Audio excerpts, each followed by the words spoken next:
जी बिस्मिल्लाहिर्रहमानिर्रहीम, अस्सलाम वालेकुम। मैं हूं बिलाल अहमद। उम्मीद है आप सब खैरियत से होंगे। Current affairs with Bilal Facebook page और यूट्यूब चैनल के साथ आपकी खिदमत में हाजिर हूं। कुछ अहम तरीन ख़बरें, मुल्क की सियासत हो, शहरी सिंध या फिर कराची, कुछ अहम मामलात हुए हैं और उस पर तबसरा भी करते हैं कि कौन से मामलात हैं।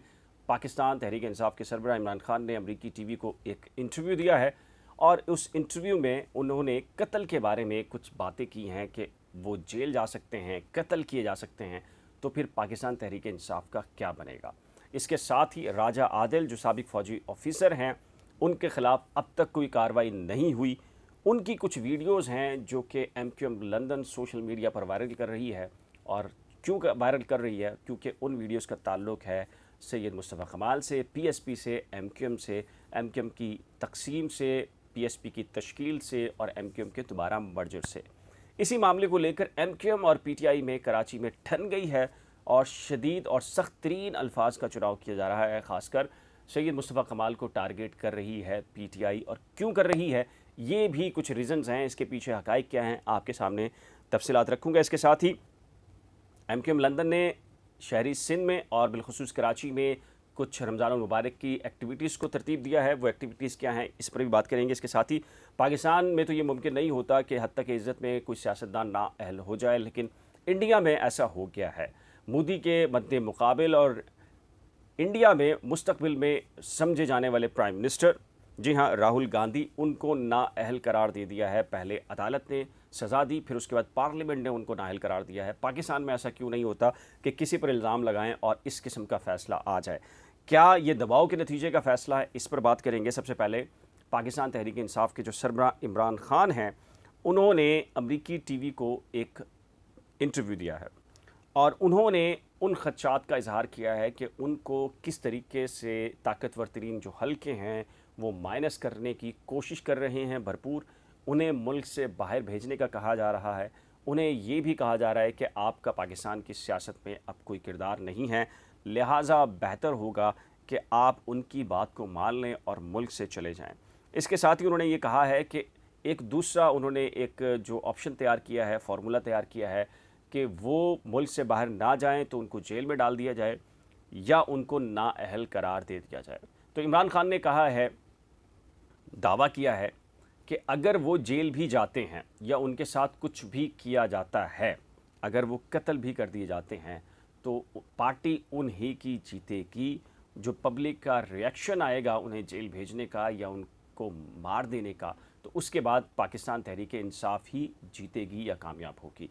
लेकिन क्या ये सवालिया निशान है कि इमरान खान के बाद इस पार्टी को चलाने वाला, इस पार्टी को मजबूत या खड़ा करने वाला दूसरा शख्स कौन होगा? ये एक सवालिया निशान है।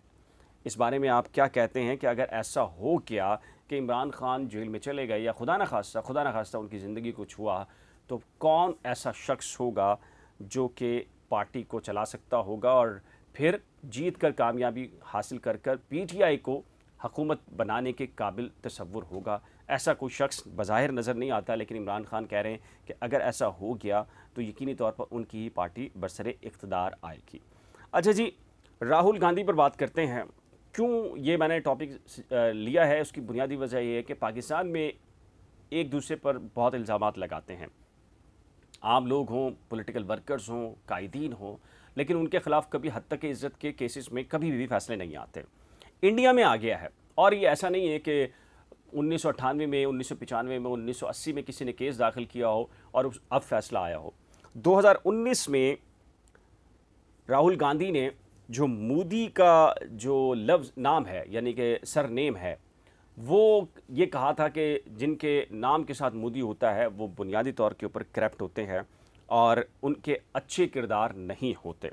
इस सिलसिले में जो भारतीय रियासत करियाला से एक लोकसभा के एक मेंबर जो राहुल गांधी हैं, उनको अब नाअहल करार दे दिया है, महज इस वजह से कि एक साबिक वज़ीर हैं प्रनेश मोदी।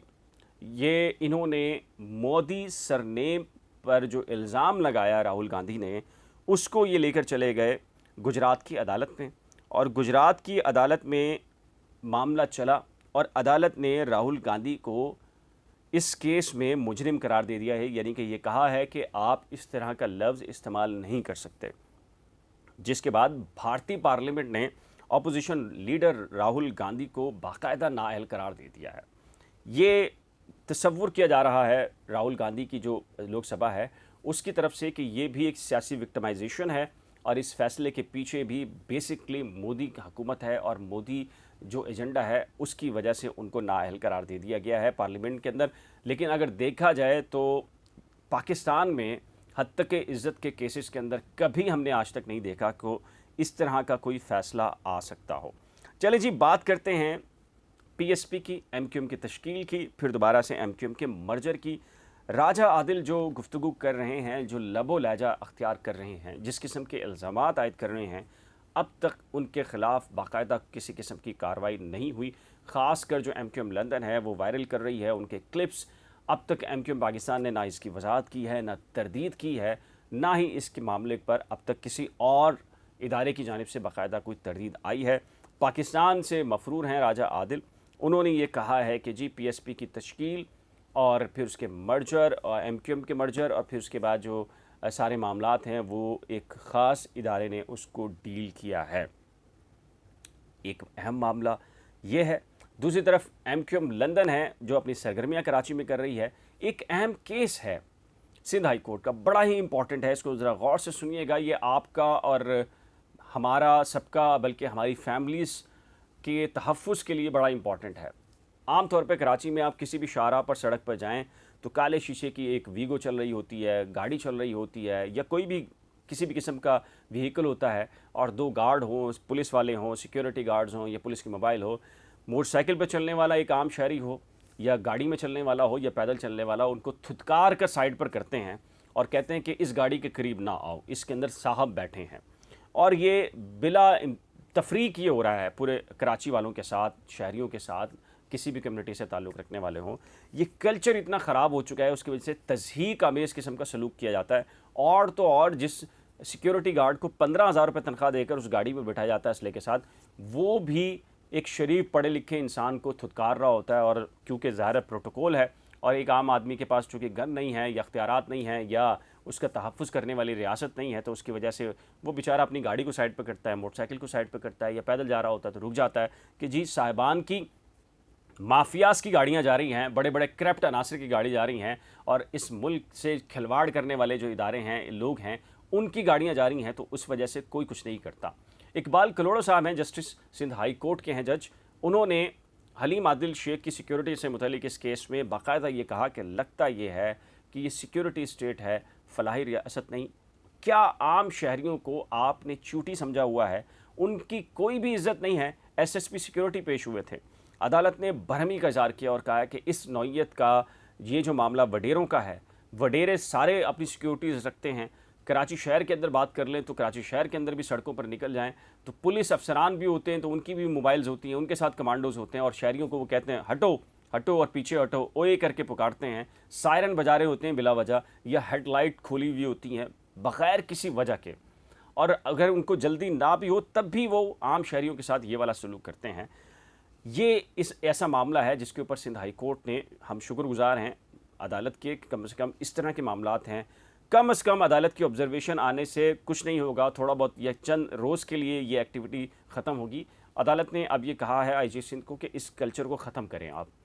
अब क्या आईजी सिंध इस कल्चर को ख़त्म कर सकते हैं, जो शायद मेरा ख्याल है ख़ुद भी प्रोटोकॉल लेके चलते हैं और उनका जो स्क्वाड होता है वो भी लोगों को इस तरह हटाता होगा या नहीं हटाता होगा, ज़ाहिर है कि, लेकिन क्या इस कल्चर को ख़त्म करना इतना आसान होगा या नहीं?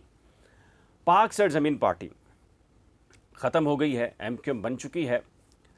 बानी एमक्यूएम से कता ताल्लुक़ कर लिया है एमक्यूएम ने, लेकिन उन पर जो इल्ज़ामात हैं एमक्यूएम पाकिस्तान की लीडरशिप पर अब भी ख़त्म नहीं होते। अली जैदी ने जीटीवी पर रात को एक प्रोग्राम किया और उसमें उन्होंने फिर दोबारा से सईद मुस्तफ़ा कमाल को रॉ का एजेंट कहा और ये कहा कि बानी एमक्यूएम एक दहशतगर्द थे और उनकी तंजीम है, उनको आगे बढ़ा रहे हैं उस एजेंडे को। फिर दूसरा कहा कि मुस्तफ़ा कमाल एक टेलीफोन ऑपरेटर थे और अब जब पीएसपी बनाई तो उसका मकसद एमक्यूएम को ख़त्म करना था, ख़ात्मा करना था। वो किस मुंह से वो एमक्यूएम को संभाल कर बैठे हैं या एमक्यूएम को चला रहे हैं इन दिनों? वो तो बेसिकली आए हैं दुबई से एमक्यूएम के ख़ात्मे के लिए थे। इस पर अब एमक्यूएम पाकिस्तान ने सख्त रद्द-ए-अमल दिया है। और ये कहा है अली जैदी हो या मुख्तलिफ जो क़यादत है PTI की, उनको आड़े हाथों लिया है और एक सख्त किस्म का बयान जारी कर दिया। लेकिन जैसे ही, अब दिलचस्प मामला ये है कि जैसे ही वो बयान जारी हुआ है उसके फ़ौरन बाद PTI को दोबारा से एक बयान आ गया है और PTI ने अपने बयान में मज़ीद कह लीजिए कि सख्त किस्म की बात की है। और PTI सिंध के जो तर्जुमान हैं शहजाद कुरैशी, उन्होंने सैयद मुस्तफ़ा कमाल के बयान के ऊपर ये कहा कि किरदार कशी उसकी होती है जिसने माशरे में कोई मकाम बनाया हो। एक आमिर की छतरी तले मुस्तफ़ा कमाल शहर के मेयर बने थे। जहनी पस्ती का शिकार टेलीफोन ऑपरेटर एक नाकाम सियासतदान है। मुत्तहदा के ख़िलाफ़ सियासी जमात बनाकर मुस्तफ़ा कमाल ने कराची के लोगों को बेवकूफ़ बनाने की कोशिश की।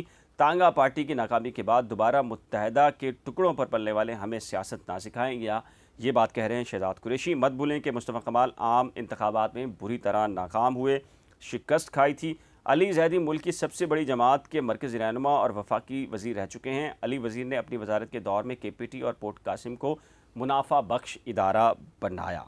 ये अब चल रहा है जो कराची की सियासत। मैंने चूँकि कहा था कि जब भी इंतखाबात होने हैं उसमें PTI और MQM ही एक दूसरे के मद्दे मुकाबले कराची के अंदर, तो ज़ाहिर है कि अब ये बयानबाजी अरूज के ऊपर जा रही है और जो पर्सनल किस्म के अटैक्स हैं वो भी किए जा रहे हैं।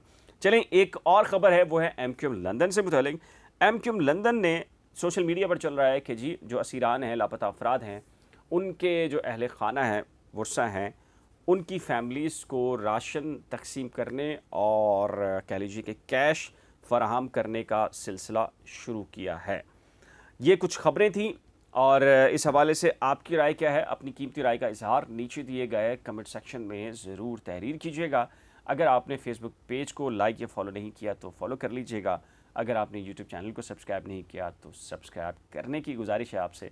इंशाल्लाह एक नए व्लॉग के साथ जल्द मिलेंगे, तब तक के लिए दीजिए इजाज़त। खुदा हाफ़िज़।